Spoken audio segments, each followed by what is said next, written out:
जिसमें प्रारंभ में भक्ति योग का वर्णन है। बहुत ही महत्वपूर्ण वर्णन है, जिसमें एक आदर्श भक्त का भी वर्णन किया गया।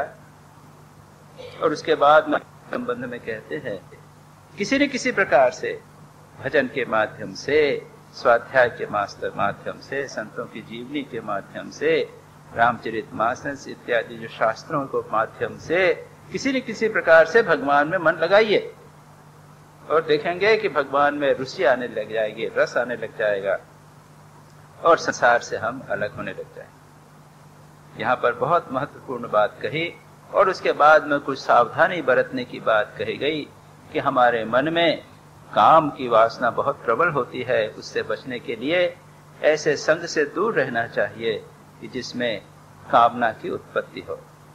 अब उद्धव एक बहुत महत्वपूर्ण बात प्रश्न है, और मैंने पिछली बार आप लोगों को कहा था, जितने भी लोग थे उनको सभी कहा था कि एक बहुत महत्वपूर्ण प्रश्न है।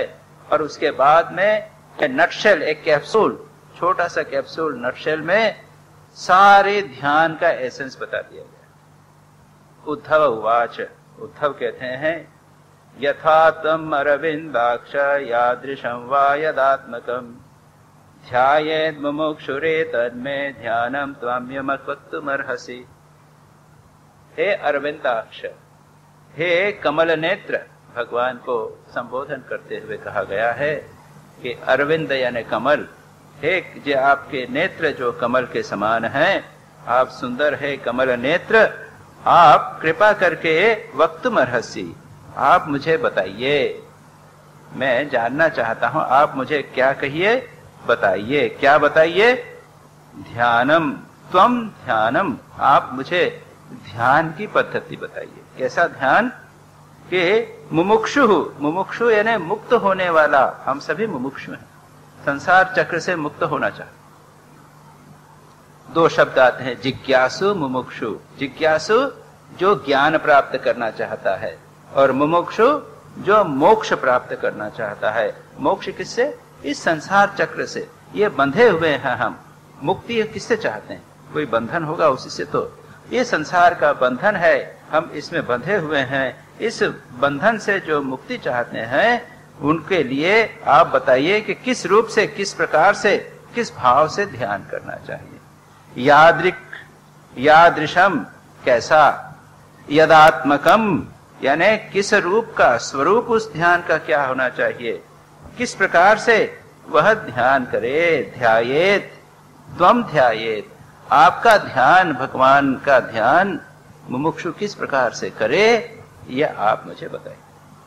सिंपल प्रश्न है, ध्यान की पद्धति। बस ये प्रश्न गीता में भगवान से अर्जुन ने नहीं किया था। भगवान ने 6वां अध्याय प्रारंभ किया था, उसमें बताया था शुचो देशे प्रतिष्ठाप्य स्थिरमासनमात्मनः, एक अच्छी जगह पर एक आसन बनाकर और उसके ऊपर नीचे कुश रखेगा, उसके ऊपर रखेगा इसने मृग चर्म या फिर व्याघ्र चर्म, और उसके ऊपर फिर एक छोटा सा अपने रेशम का कपड़ा रखेगा, उसके ऊपर सीधा होके बैठेगा। लेकिन भगवान ने ये बोला था, अपने आप बताया था, अर्जुन ने पूछा नहीं था। भगवान पूरी ध्यान की पद्धति 6ठे अध्याय में गीता की बताते हैं। उसमें सावधानी कहते हैं कि शनै शनै धीरे धीरे मन जहां कहीं भी जाएगा वहां से आएगा, और बहुत अति नहीं करना चाहिए, मध्य मार्ग का उपयोग करना चाहिए, इत्यादि सारी बातें भगवान वहां पर बताते हैं। लेकिन अर्जुन के बिना प्रश्न किए। फिर अर्जुन प्रश्न किया करता है कि आपने जो ये बताया तो बड़ा कठिन है इत्यादि।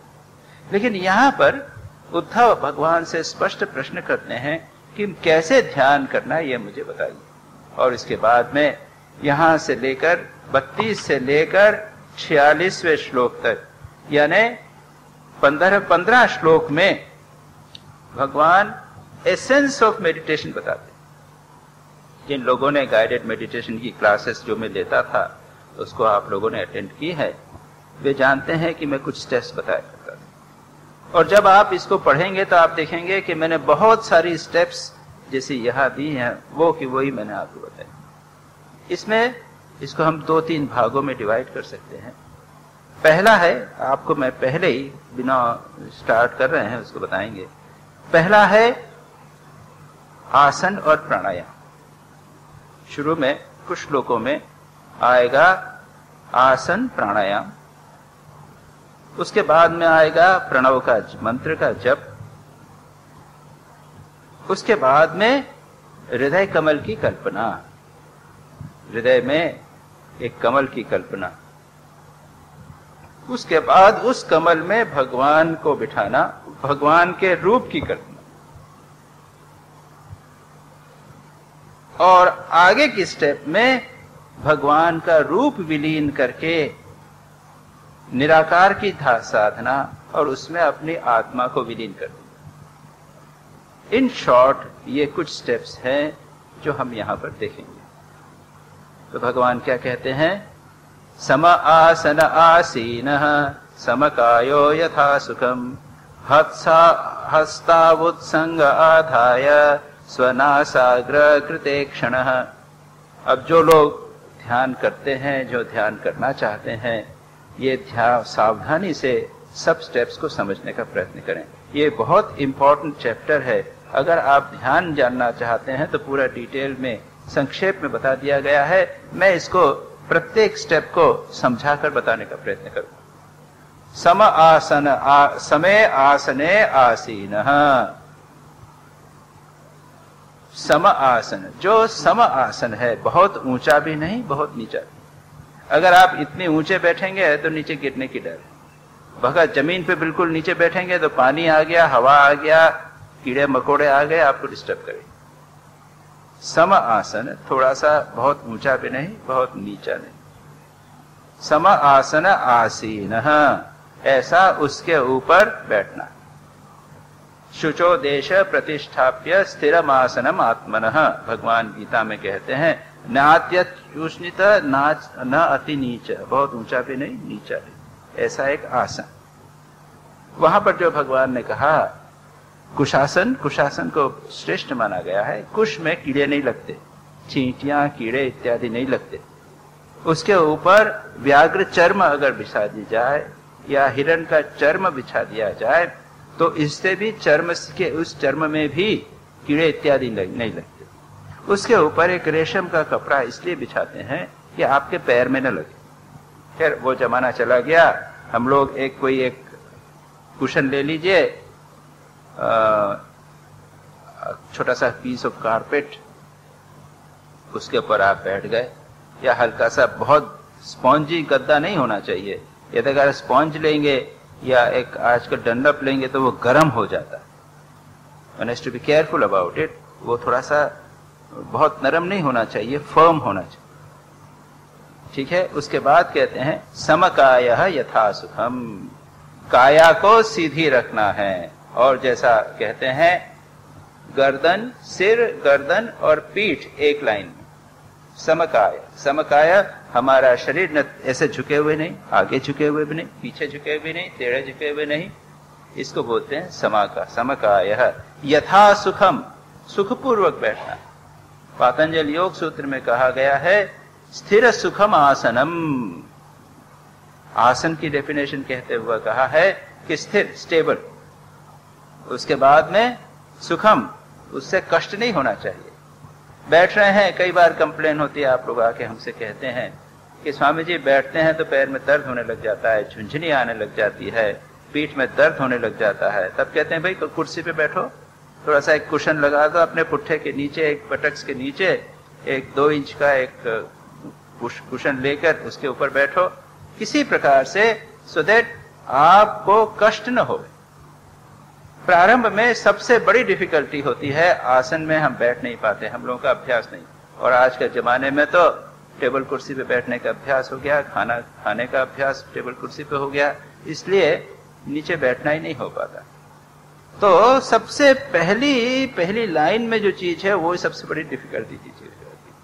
स्थिर सुखम यथा सुखम, हस्तौ उत्संगः, हाथों को अपनी गोद में रखेंगे, हाथों को अपनी गोद में रखेंगे।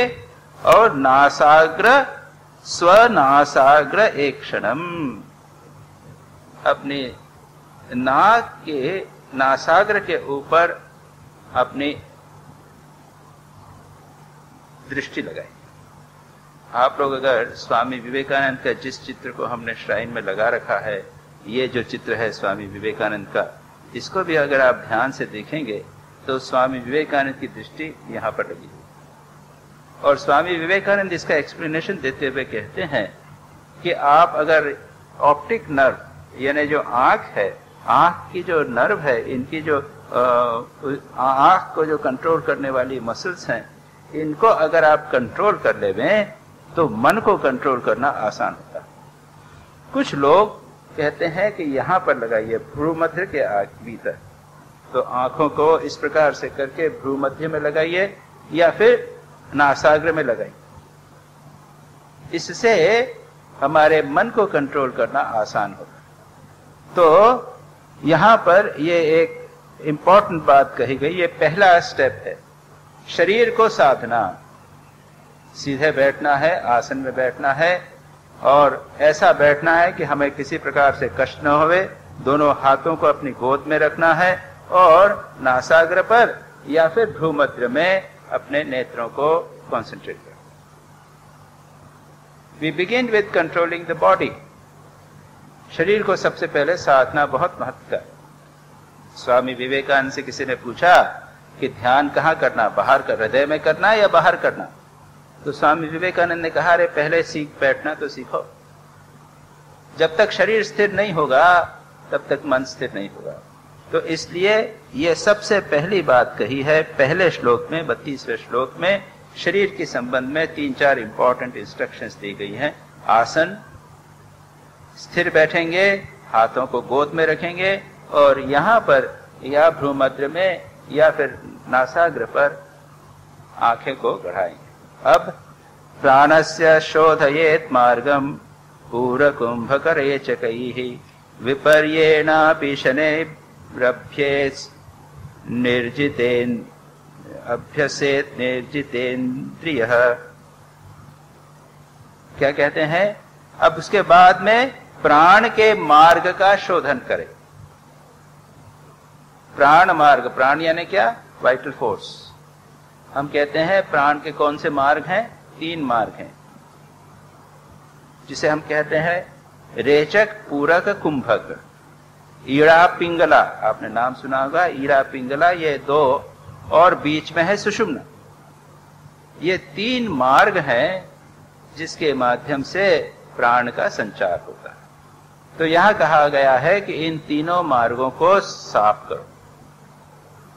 इसको दूसरा शब्द दिया गया है नाड़ी शुद्धि, आप लोगों ने नाम सुना होगा, और स्वामी विवेकानंद इसकी मेथड बताते हैं।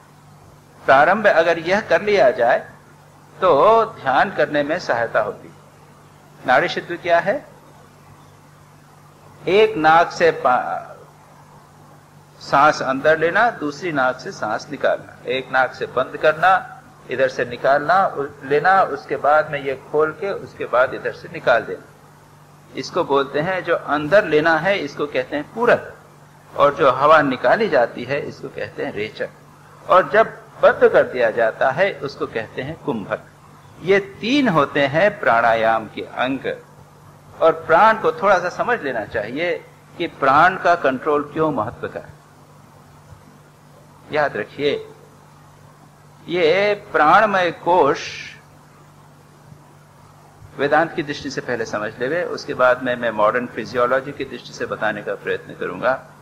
वेदांत की दृष्टि से एक अन्नमय कोश है, उसके बाद प्राणमय कोश है, उसके बाद मनोमय कोश है, उसके बाद विज्ञानमय कोश है और आनंदमय कोश, और उसके बाद है आत्मा।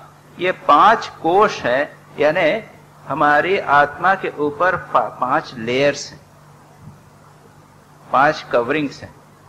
बाहरी कवरिंग है शरीर, इस शरीर के अंदर की कवरिंग है प्राण। प्राण यानी वाइटल फोर्स। ये जो हमारे शरीर में एक्टिविटी हो रही है, मैं बोल रहा हूं, मैं सांस ले रहा हूं, कुछ मैंने खाया है वो पच रहा है, ये सारी की सारी जो क्रियाएं हैं ये प्राणमय कोश में हो रही। मेरे मन में भी चंचलता है, मन विचार कर रहा है, बात कर रहा है, सोच रहा हूं मैं, जो मन में क्रियाएं हो रही हैं, वह जो क्रिया जिस चीज से हो रही है वह है प्राणमय कोश, जिसको हम मॉडर्न टाइम में कहेंगे फिजियोलॉजिकल एक्टिविटीज। जब प्राण निकल जाता है तब क्या है, ये सब की चीजें हैं लेकिन इनर्ट है, निष्क्रिय हो जाता है। अब ये प्राणमय कोश, इस पर शरीर का प्रभाव पड़ता है और मन का भी प्रभाव पड़ता है। अगर मुझे टेम्परेचर हो गया, बुखार हो जावे, तो क्या होगा, मेरी सांस तेज हो जाती है।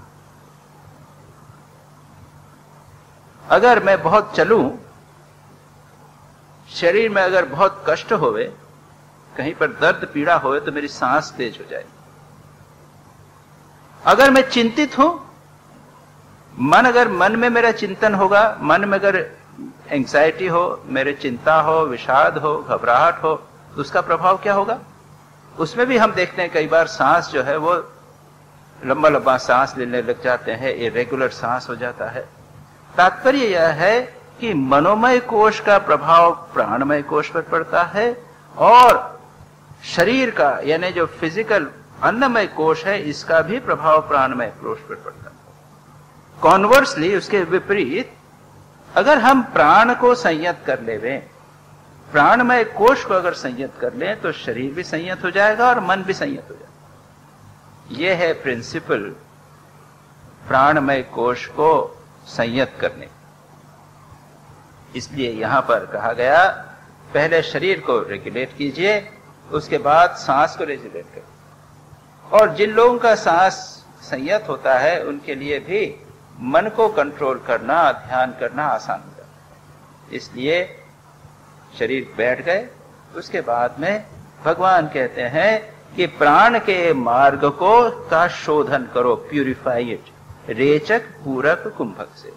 पूरक, उसके बाद कुंभक। सांस अंदर लो, उसके बाद रोको और उसके बाद निकालो, फिर रोको, बाहर रोको, फिर अंदर लो, रोको, निकालो। दो प्रकार के कुंभक, बाहर अंदर सांस लेकर रोकना और बाहर निकाल कर रोकना, दो प्रकार के कुंभक होते हैं। और जो बाहर का कुंभक है, सांस बाहर निकालकर, वह अधिक सुरक्षित है, उसमें खतरा कम, इट इज सेफर। नियम यह है कि एक मात्रा से अगर सांस अंदर लेवें तो 4 मात्रा से रोकें और 2 मात्रा से निकालें। कई प्रकार के परमिटेशन कॉम्बिनेशंस होते हैं और ये चीज एक आचार्य से, एडेप्ट से सीखना चाहिए। यह प्रवचन में देने की बात, इसलिए यहां पर कह दिया रेचक पूरक कुंभकई, बस पूरक कुंभक रेचकई ही, इतने इसका कर दिया। उसके द्वारा प्राण का, प्राण मार्ग जो है उसका शोधन करो, प्यूरिफाई करो। उसके बाद विपर्येणापि, उसके बाद धीरे धीरे उसको बढ़ाना है, शनै ही, धीरे धीरे, शनै शनै, धीरे धीरे उसको बढ़ाना है। पहले हम जब कहते हैं 8 मात्रा में सांस लो, 8 में निकालो, फिर उसको बढ़ाओ, 12 करो, फिर 12 करो, धीरे धीरे उसको बढ़ाओ। और निर्जित इंद्रिय जितेंद्रिय, इंद्रियों को भी जीतने का अभ्यास करिए। सेंस कंट्रोल भी आवश्यकता है। अगर इंद्रियां आपकी कहीं संयत नहीं होंगी तो वे मन को ले जाएंगी, खींच जाएंगी। कठोपनिषद में जैसा कहा गया है कि यह जो शरीर है यह मानो रथ के समान है और इंद्रियां घोड़ों के समान है, मन लगाम है, बुद्धि सारथी है।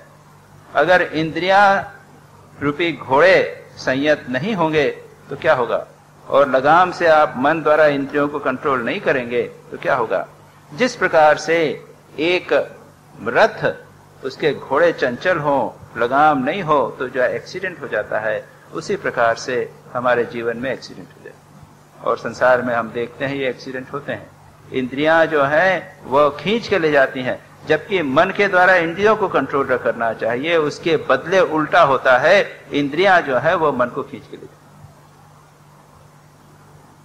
तो यहां पर कहा गया कि इंद्रियों को कंट्रोल करिए, प्राण को कंट्रोल करिए और शरीर को कंट्रोल करिए। इन 2 श्लोकों में ये बात कही। इसके बाद में हृद्यवच्छिन्नम ओंकारम घंटानादम विसोर्णवत् प्राणेन उदीर्य तत्र अथ पुनः संवेशयेत् स्वरम। अब एक तीसरी बात है, हृदि अविच्छिन्न ओंकारम घंटानादम। हृदय में क्या कहा है? विसोर्णवत्, विष ऊर्णवत्। क्या है विष?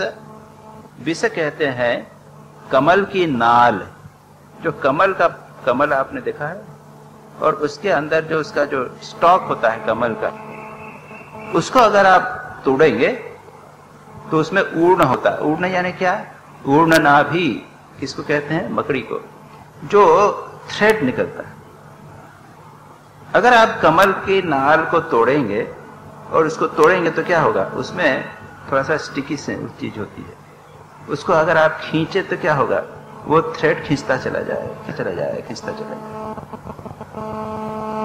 तो यहाँ क्या कहते हैं? यहाँ एक बहुत इंपॉर्टेंट बात बताई गई है, और उसका भी मैं उल्लेख कभी कभी जो गाइडेड मेडिटेशन में पाता था, उसका मैंने कभी आप लोगों को इसके बारे में उल्लेख किया है। क्या करते हैं? यह कहा गया है कि घंटानादम ओंकारम हृदि, हृदय में क्या करेगा? अविच्छिन्नम, बिना ब्रेक किए। घंटे का नाद जिस प्रकार से होता है उस प्रकार ओंकार का चिंतन करेगा या ओंकार की ध्वनि करेंगे। ओंकार ओम उच्चारण करते हैं। इस ओंकार में क्या है? अ उ म, पॉइंट अ उ म के ऊपर एक पॉइंट है। इसको यहां पर कहा गया 34वें सूत्र में, श्लोक में, जिसके पास किताब है देखें, स्वरम। अब जब आप कोई घंटा नाद पता है ना, जब एक घंटा बजता है टंग, तो एक तो है टंग और दूसरा है उसका वाइब्रेशन जो परसिस्ट करता है। आप देखेंगे जो बड़े बड़े घंटे होते हैं उसमें थोड़ा आवाज तो कम होता है, लेकिन जो वाइब्रेशन होता है वो ज्यादा। हमारे यहां पर तो नहीं है, लेकिन कई आश्रमों में, हमारी श्राइन में एक गोंग रखा जाता है। आप लोगों ने एक बड़ा गोल सा होता है, उसके भीतर एक इतना बड़ा एक मेटल का एक गोलाकार होता है और बीच में थोड़ा सा उठा हुआ रहता है, और उसके ऊपर एक हल्के से सॉफ्ट एक स्ट्राइकर होता है, उससे धीरे से उसको मारा जाता है टंग। उसका उद्देश्य होता है वाइब्रेशन पैदा करना, आवाज नहीं पैदा करना। आवाज बहुत कम होती है टंग, और वाइब्रेशन बहुत देर तक बना रहता है। तो यहां पर यह कहा घंटा नाद। घंटे में 2 चीज आती है, एक तो स्वर होता है और दूसरा नाद होता है। ओंकार में भी जब ओंकार का उच्चारण किया जाता है तो ओम, ये तो उच्चारण हुआ, लेकिन ओम,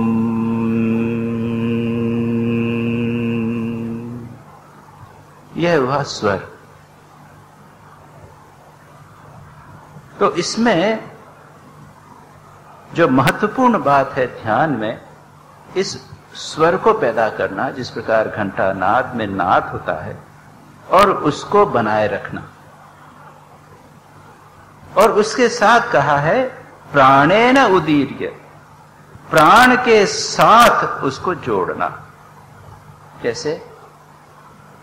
मैंने गाइडेड मेडिटेशन में कई बार, 1-2 बार बताया था कि जब हम सांस को अंदर लेवें तो एक नाक बंद के हमने 4 मात्रा में सांस लिया, मनी मन 1, 2, 3, 4 काउंट किया। 15 दिन तक किया।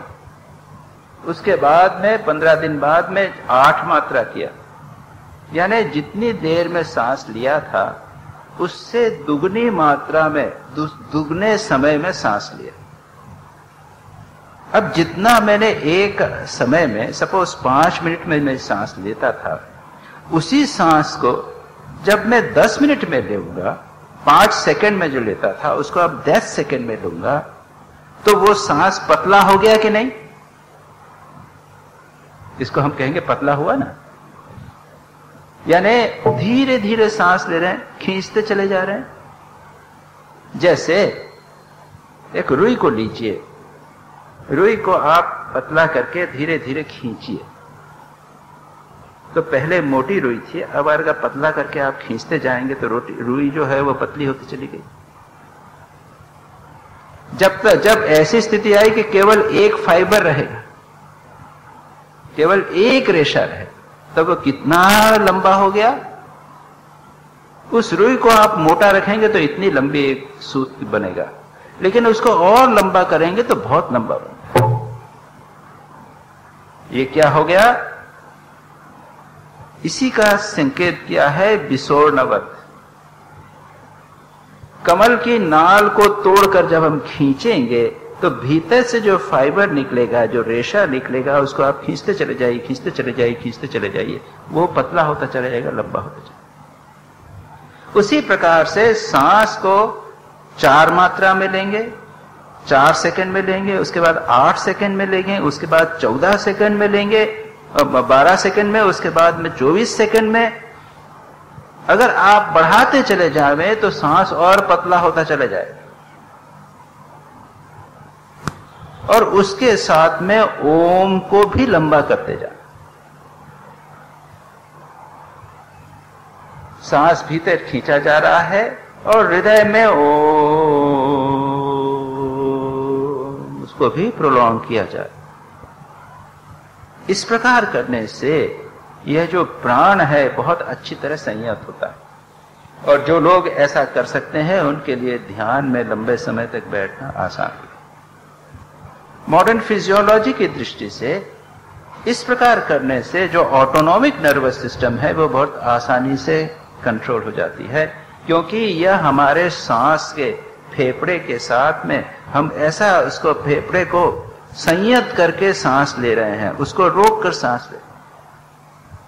सांस रोकना नहीं है, लेकिन फिर भी अगर सांस को आप लंबा करते जाएंगे, धीरे धीरे करते जाएंगे, तो यहां पर वेगस नर्व्स होती हैं, वो उसके ऊपर हमारा कंट्रोल हो जाए। इसलिए यहां पर इस तीसरे श्लोक में प्राण और ओंकार को लंबा करने की बात है। ये बहुत महत्वपूर्ण नीलह। अब कहते हैं कि क्या इस प्रकार से प्राण के साथ संयुक्त करके प्रणव के साथ संयुक्त करके प्राणायाम का अभ्यास करें, जो मैंने अभी आपको बताया। उसके बाद कब करेगा? तो कहते हैं कि दशकृत्व त्रिशवणम, 10 बार, दिन में 3 बार, 10 टाइम्स, प्रतिदिन 3 बार, 3 समय, मॉर्निंग, आफ्टरनून, इवनिंग, इन 3 समय 10-10 बार ओंकार के साथ प्राणायाम का अभ्यास करना, यानी 30 टाइम्स ए डे। सुबह और शाम को नॉर्मली 2 बार करते हैं, 1 बार और कहा है 3 बार इसको करें। ऐसा करने से मासात अरवाग, 1 महीने के भीतर, 1 महीने में आप चित अनिलह, आपको प्राण के ऊपर संयम हो जाए। इसके आगे कहते हैं हृत्पुंडरी कमंतस्थ अंतस्थम ऊर्ध्वनाल मधोमुखम ध्यात्वोर्धमुखमुन्निद्रमष्टपत्रम सकर्णिकम। अब कहते हैं, और आगे कहते हैं, यह हो गया फिजिकल पार्ट, आसन, प्राणायाम और ओंकार का जप। यहां ध्यान की बात नहीं कही, ओंकार का जप भी किया गया है, लेकिन ओंकार के ऊपर मन को एकाग्र करने की बात नहीं कहेगी, ओंकार का ध्यान करने की बात नहीं कहेगी। अब क्या कहा गया है? अब कहते हैं अब ध्यान की बात। हृद पुंडरीकम अंतस्थः, हृदय के अंदर, अंतस्थ। ध्यान प्रारंभ ही अंदर किया जा रहा है। हृद पुंडरीकम, हृदय के अंदर एक कमल, पुंडरी के यानी कमल। ऊर्ध्वनालम अधोमुखम, उसकी नाल, उसका जो स्टॉक है वो ऊपर है, वो अधोमुखम नीचे, इस तरह का। और ये कल्पना कुछ एनाटॉमिकली भी मिलती है। हमारे हृदय में जो हृदय है वो उसका जो एपेक्स है हृदय का, वो नीचे की तरफ है। इस तरह हृदय होता है, एक्चुअली इस प्रकार से होता है। और उसके ऊपर से जो एओर्टा है, बड़ा जो खून की जो बड़ी नली है, वो इस प्रकार से निकलती है। तो हृदय और एओर्टा भी इस प्रकार से। यहाँ पर यही कहा है कि कल्पना करो कि यहाँ पर कमल है और नीचे की तरह वो झुका हुआ है और उसका ऊपर जो नाल है, अर्थोमुखम। अब ध्यान करेगा तो सोचेगा कि वो ऊपर हो गया। ध्यान करते हुए सोचना है कि यह कमल जो है वो ऊपर हो गया है और खुल गया।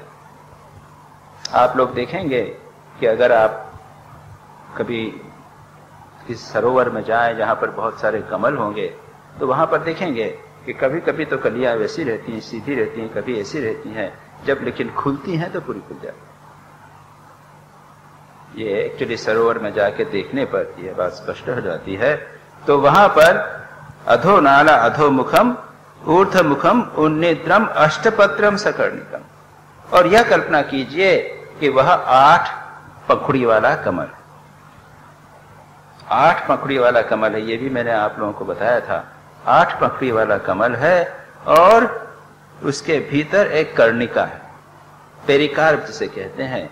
कमल में आप देखेंगे कि अंदर का जो पोर्शन है, जो बाद में कमल गट्टा भी कहते हैं उसको, वो अंदर का थोड़ा सा पोर्शन है, वो फ्लैट होता है। उसमें ऐसा कर्णिका है। ऐसा 8 कमल, 8 पकड़ी वाला कमल है, इसके कल्पना की।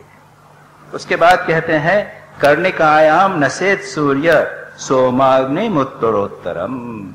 अब इस कर्णिका, कमल के अंदर का जो कर्णिका है, जो पेरिकार्प, जो फ्लैट पोर्शन है, उसके अंदर कल्पना कीजिए कि पहले सूर्य है, बाहर सूर्य है, उसके भीतर चंद्रमा है और उसके भीतर एक अग्नि की शिखा। ये दिस आर ऑल इमेजिनेशंस। ध्यात्वा, ध्यान करना है। कर्णिका, उसके अंदर कर्णिका में सूर्य, सोम यानी चंद्रमा, और अग्नि, बाहर सूर्य, उसके भीतर चंद्रमा और उसके भीतर अग्नि की कल्पना करें। वन्नी मध्य स्मरेद रूप अनिलः। अब कहते हैं कि क्या इस प्रकार से प्राण के साथ संयुक्त करके, प्रणव के साथ संयुक्त करके प्राणायाम का अभ्यास करें, जो मैंने अभी आपको बताया। इसके बाद कब करेगा तो कहते हैं कि दशकृत्व त्रिशवणम, 10 बार, दिन में 3 बार, 10 टाइम्स, प्रतिदिन 3 बार, 3 समय, मॉर्निंग, आफ्टरनून, इवनिंग, इन 3 समय 10-10 बार ओंकार के साथ प्राणायाम का अभ्यास करें। यानी 30 टाइम्स ए डे, सुबह और शाम को। नॉर्मली 2 बार करते हैं, 1 बार और कहा है, 3 बार इसको करें। ऐसा करने से मासाद अरवार, 1 महीने के भीतर, 1 महीने में आप चित अनिलह, आपको प्राण के ऊपर संयम हो जाए। इसके आगे कहते हैं हृत्पुंडरी कमंतस्थः अंतस्थम ऊर्ध्वनाल मधोमुखम ध्यात्पूर्ध्वमुखमुन्निद्रमष्टपत्रम सकर्णिकम। अब कहते हैं, और आगे कहते हैं, यह हो गया फिजिकल पार्ट, आसन, प्राणायाम और ओंकार का जप।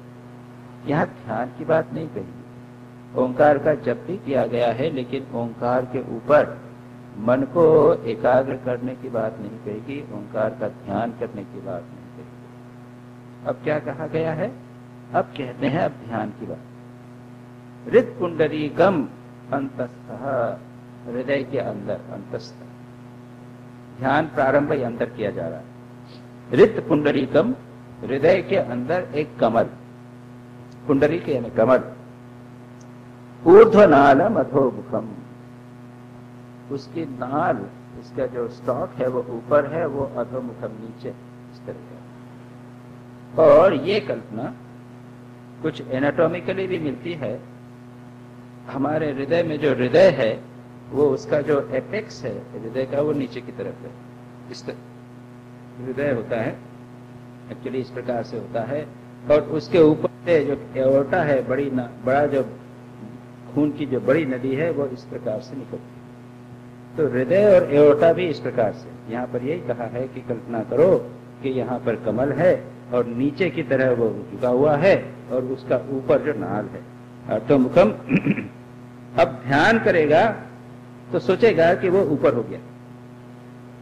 ध्यान करते हुए सोचना है कि यह कमल जो है वो ऊपर हो गया है और खुल गया। आप लोग देखेंगे कि अगर आप कभी इस सरोवर में जाएं जहां पर बहुत सारे कमल होंगे तो वहां पर देखेंगे कि कभी कभी तो कलियां वैसी रहती हैं, सीधी रहती हैं, कभी ऐसी रहती हैं, जब लेकिन खुलती हैं तो पूरी खुल जाती है। ये एक्चुअली सरोवर में जाके देखने पर यह बात स्पष्ट हो जाती है। तो वहां पर अधो नाला अधोमुखम ऊर्ध्वमुखम उन्निद्रम अष्टपत्रम सकर्णिकम, और यह कल्पना कीजिए कि वह 8 पंखुड़ी वाला कमल, 8 पंखुड़ी वाला कमल है। ये भी मैंने आप लोगों को बताया था, 8 पंखुड़ी वाला कमल है और उसके भीतर एक कर्णिका है, पेरिकार्प जिसे कहते हैं।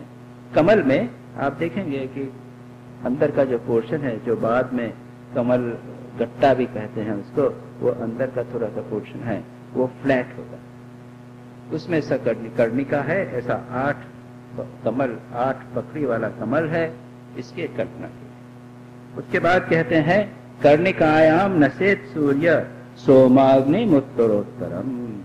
अब इस कर्णिका कमल के अंदर का जो कर्णिका है, जो पेरिकार्प, जो फ्लैट पोर्शन है, उसके अंदर कल्पना कीजिए कि पहले सूर्य है, बाहर सूर्य है, उसके भीतर चंद्रमा है और उसके भीतर एक अग्नि की शिखा। ये दीज आर ऑल इमेजिनेशंस। ध्यात्वा, ध्यान करना है।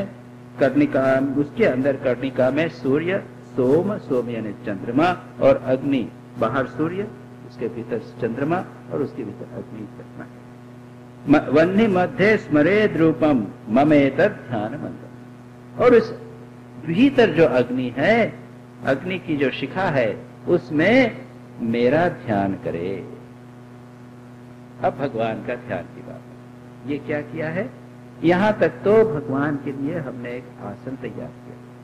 श्री राम कृष्ण कहते हैं कि हृदय जो है वो ध्यान का गटंका हमारा स्थान है, means authorised place for meditation. हम हमेशा हृदय में कल्पना करते हैं, तो यहाँ पर सारी कल्पना बताई गई। ऐसा कमल के समान है, उसको सोचिए कि वो खुल गया है। अब इस हृदय में भगवान को दिखाइए। अब हृदय का सिंबॉलिक अर्थ भी है, एक सांकेतिक अर्थ भी है। हृदय क्यों? हृदय यानी हमारा, जिसको हम कहते हैं ना प्रेम, हम सबसे अधिक करते हैं। हम जिस चीज को सबसे अधिक कहते हैं कि मेरे हृदय की चीज, ये इमोशनल एस्पेक्ट भी, हृदय जो है इमोशनल एस्पेक्ट का प्रतीक भी है, उसका स्मरण करें। उसके में वन्नी मध्य स्मरेत रूपम, और उसके अंदर जो है यहाँ पर सूर्य, चंद्रमा और अग्नि, और उसके भीतर मेरे रूप का ध्यान करें। ये तो स्थान हो गया, भगवान कहाँ बैठेंगे। और अब भगवान का रूप कैसे ध्यान करना है वो बताया।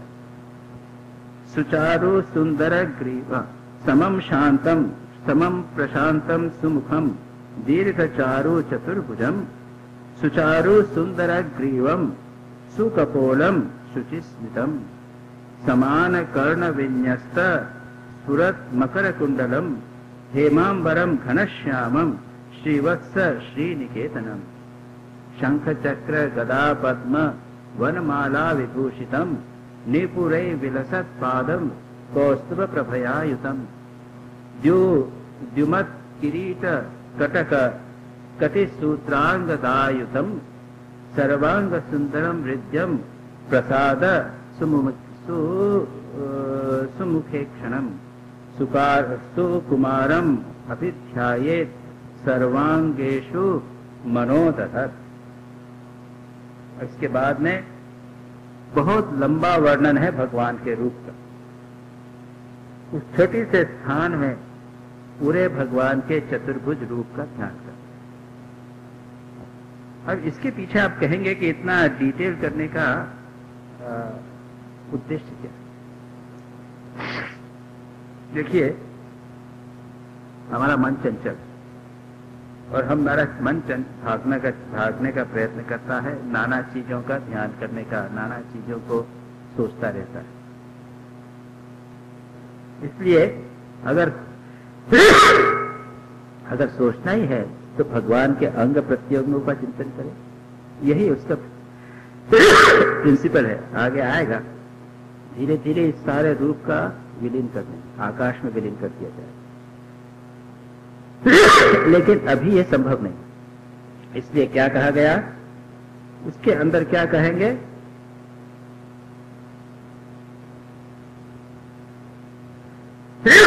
समम प्रशांतम सुखमुखम दीर्घ चारु चतुर्भुजम। चार चतुर्भुजा वाला दीर्घ, भुजाएं लंबी है, भुजा लंबी, भुजा को अच्छा मानते हैं, दीर्घ है, चार भुजाएं हैं। समम प्रशांतम, प्रशांत, सारा शरीर जो है प्रशांत है। सुमुखम, अत्यंत सुंदर, मुख कमल अत्यंत प्रफुल्लित है। और सुचारु सुंदर ग्रीवम, जो चारु यानी सुंदर, ग्रीव यानी गर्दन, वह सुंदर, अत्यंत सुंदर और वेल बिल्ट, जो गर्दन है वह बिल्ट है। और सुकपोलम, जो कपोल है, भगवान के जो गाल है वह सुंदर है। शुचिस्मितम, मंद मंद मुस्कुरा रहे हैं। उसके बाद समान कर्ण विन्यस्तः, जो कान है बिल्कुल बराबर है। स्फुरत मकर कुंडलम, इसमें यहां पर कुंडल लगे हुए हैं। मगर के शेप के, मकर के, क्रोकोडाइल के शेप के कुंडल झिलमिला रहे हैं। हेमांबरम, सुंदर गोल्डन वस्त्र है, पीला रंग का कपड़ा है। घनश्यामम, श्याम वर्ण है, जैसे बादल का जो वर्ण होता है उसका वर्ण है। श्रीवत्स, श्री निकेतनम, और श्रीवत्स एवं लक्ष्मी का चिन्ह हृदय स्थल में दाएं बाएं विराजमान है। अच्छा, शंख चक्र गदा पद्म है, चारों हाथों में शंख चक्र गदा पद्म है। वनमाला पहने हुए हैं, पैरों में नूपुर है, दोनों चरणों में नूपुर पहने हुए हैं। और कौस्तुभ प्रभयायुतम, गले में कौस्तुभ मणि जगमगा रही है। और द्युमत किरीट, सिर के ऊपर एक किरीट यानी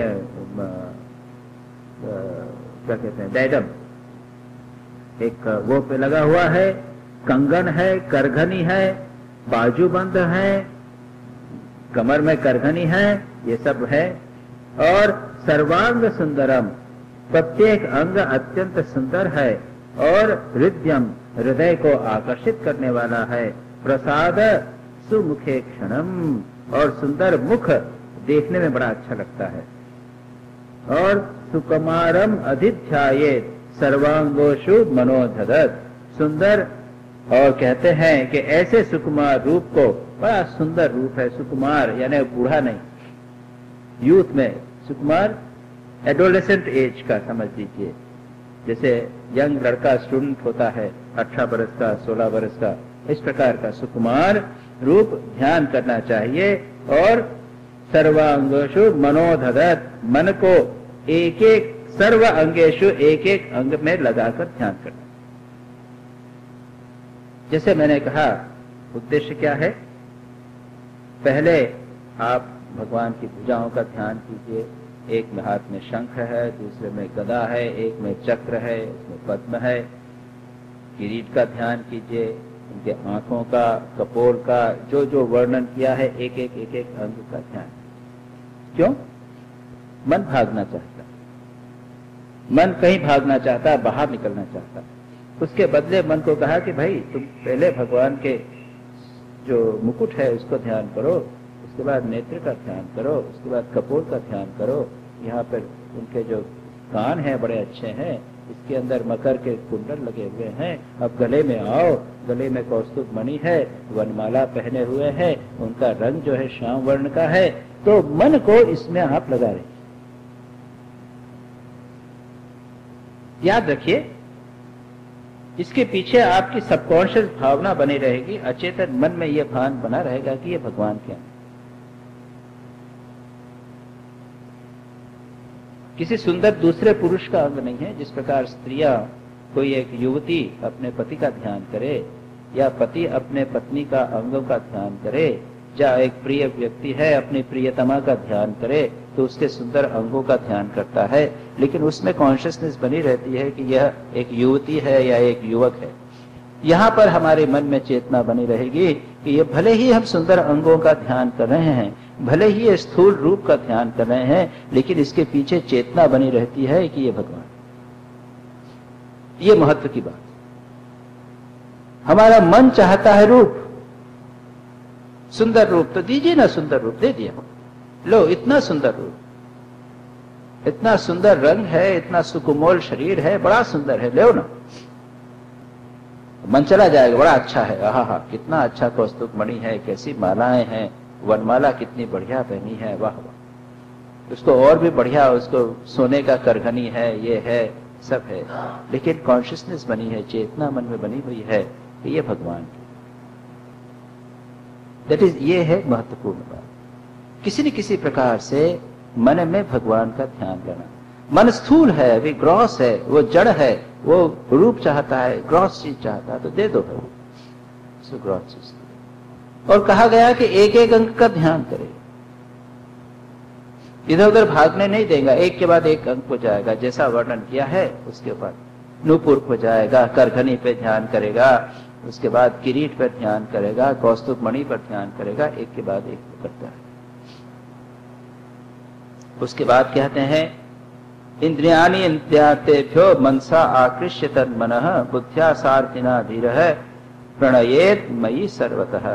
अब यहाँ पर वही बात कही जो कठोपनिषद में कहते हैं कि जिस प्रकार से आत्मानम रथिनम विद्धि शरीरम रथमेव तो बुद्धिस्तु सारथी वृद्धि। अभी मैंने आप लोगों को बताया कि यह जो शरीर है यह रथ के समान है और इंद्रियां घोड़े के समान है, मन लगाम है और बुद्धि सारथी है। यहाँ पर कहते हैं उसी प्रकार से कि इंद्रियों को इंद्रियाणि इंद्रियार्थेभ्य मनसा आकृष्य, इंद्रियों को मन के द्वारा खींचकर, कहां से?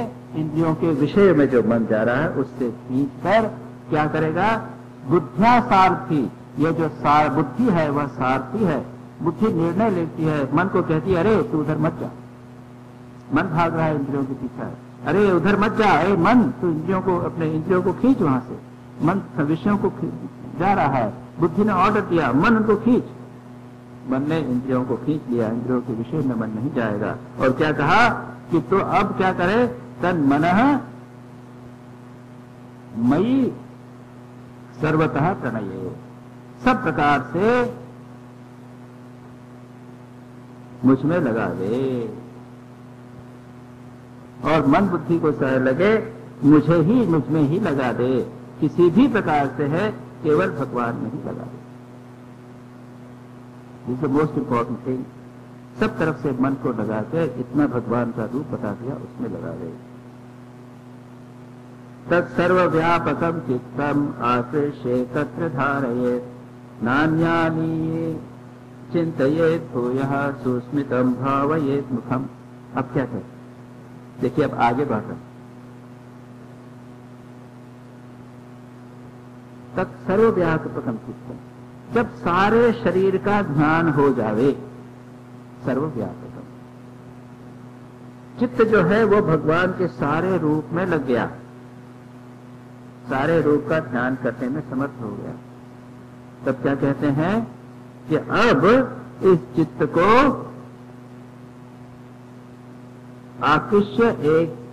आकृष्य एकत्र धारयेत न अन्यानि चिंतयेत भूयः सुस्मितम भावयेत मुखम।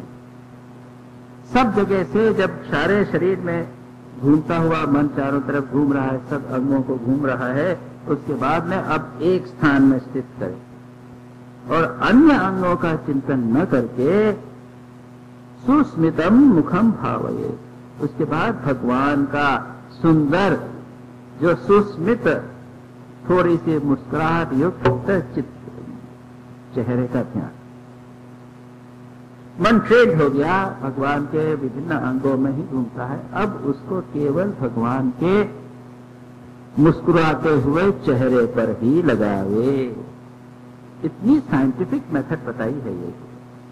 पहले मन को भगवान में लगाइए, सारे शरीर में लगाइए, उसके बाद जब वो ट्रेन हो जाए उसके बाद केवल चेहरे। पहले नहीं कहा कि केवल चेहरे को बताइए, पहले ही कह सकते थे कि यह जो हृदय कमल है उसमें आपने अग्नि इत्यादि की कल्पना की, यहाँ पर वो था अपने सूर्य, उसके अंदर चंद्रमा और उसमें अग्नि, उसमें आप भगवान का हृदय का, भगवान का ही ये रूप का ध्यान कीजिए, भगवान के चेहरे का ध्यान करिए, हंसते हुए मुख का ध्यान कीजिए। अरे भाई इतना करने की क्या जरूरत थी? आप ये सूर्य चंद्र और अग्नि की भी क्या आवश्यकता थी? सीधे ही हृदय का में भगवान का ध्यान, भगवान के चेहरे का ध्यान करने को बता देते नहीं, क्योंकि मन अभी भाग रहा, मन चंचल है, इसलिए उसको घुमा फिरा कर लगाने के लिए इतनी सारी चीजें बता दी। जब ये ट्रेन हो गया, अब कहते हैं कि बस अब तुम्हारा मन थोड़ा शांत हुआ है, अब भगवान के केवल चेहरे का ध्यान, और वो भी मुस्कुराते हुए चेहरे। मैंने गाइडेड मेडिटेशन में आप लोगों को बताया है कि ये सोचिए कि जो इसका आप ध्यान कर रहे हैं वो है ब्लिसफुल, मुस्कुरा रहे। हमारा स्वभाव है आनंद स्वरूप, उसके प्रतीक है भगवान का इसकी मुस्कुराहट। भगवान का उसमें ध्यान करिए और किसी चीज का चाह देंगे। अब भाग उनके जो चतुर्भुज रूप है, शंख चक्र गदा पद्म है, कौस्तुभ मणि, इनका कोई ध्यान नहीं। तत्र लब्ध पदम चित्तम आकृष्य व्योमनि धारयेत सत्य तत्वा मदारोहो न किंचिदपि चिंतयेत। अब उसके आगे जा रहे, तत् लब्ध पदम। देखिए ये लब्ध पदम बहुत महत्वपूर्ण बात, और अधिकांश हम लोगों में इसका धैर्य नहीं। लब्ध पदम यानी उसमें जब मन स्थिर हो जाए, प्रत्येक स्टेप में जब आप उस स्टेप में एस्टैब्लिश हो जाएंगे तब नेक्स्ट स्टेप में जाएंगे। हम जल्दीबाजी करने चाहिए, तत्काल चाहते हैं। जब भगवान के चेहरे में जब लब्ध पदम सारे शरीर और अंग का चिंतन करने में लब्ध पद हो गया, उसमें एस्टेब्लिश हो गया, अब हाँ मन अच्छी तरह लगता, अब कहीं बाहर नहीं जाता। अब बम्बई कलकत्ता या क्रिकेट मैच में या फिर और किसी चीजों में मन नहीं जाता है, अब भगवान के केवल चतुर्भुज रूप में जाता है, उनके मुकुट में जाता है, उनके गहनों में मन जाता है और कहीं नहीं जाता। तब कहते हैं कि तब आप हृदय का ध्यान।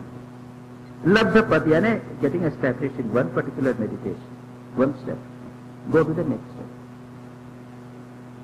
नेक्स्ट स्टेप इज चेहरे पर ध्यान। अब चेहरे पे ध्यान अच्छी तरह एस्टैब्लिश हो गया, कंटिन्यूस होता है, बना रहता है, वो इधर उधर नहीं जाता है। ऐसी जब स्थिति हो जाती है, उसमें आप एस्टैब्लिश हो गए हैं, तब क्या करेंगे? चित्तम आकृष्य, वहां से हटाकर आकाश में स्थित करेंगे, स्पेस।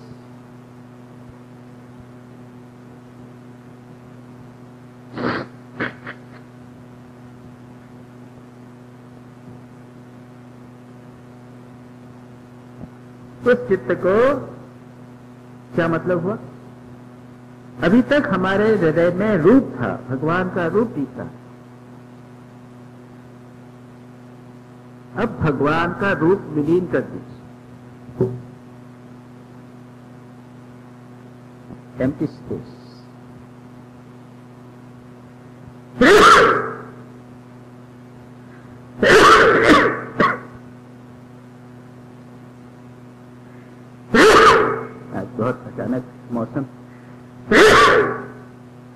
मौसम में ह्यूमिडिटी के कारण अचानक